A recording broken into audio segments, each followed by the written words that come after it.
প্রয়াত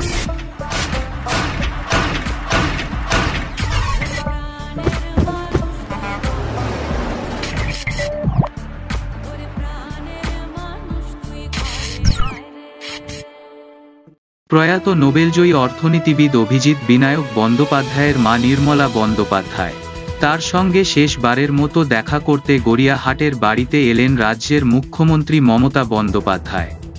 যেহেতু তিনি গায়িকা ছিলেন তাই তাকে কেওড়াতলা মহাশ্মশানে গানে গানে গান স্যালুট দেওয়া হবে বলে জানালেন মুখ্যমন্ত্রী মমতা বন্দ্যোপাধ্যায়।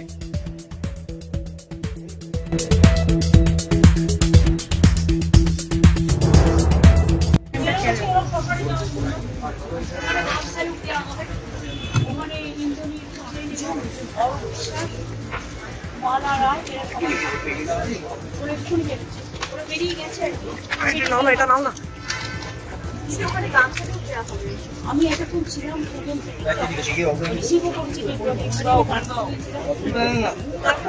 বলে দিয়েছিলাম এবং অনেক কাজ করেছি, অনেক সামাজিক সচেতনতা নিয়ে, তাই এগুলোকে আমরা সেই শোনা গান সেলিব্রি দেবো। আমাদের মন্ত্রী বলেছেন অরূপ বিশ্বাস, মালারায়, সংসদ সব থাকবে, আপনারা নিশ্চয়ই যাবেন।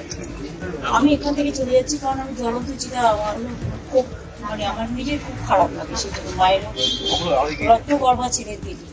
আমি অভিজিতের ভাইকে এবং তাদের পরিবার পরিজন সকলকে আমাদের সমবেদনা জানাবার জায়গা নেই। এই দিন সবার জন্যই আসে, এই দিনটা ভয়ঙ্কর দুর্যোগের দিন, তার মধ্যেও আমাদের সামাজিক আচার মেনে সবকিছুই করতে হয়।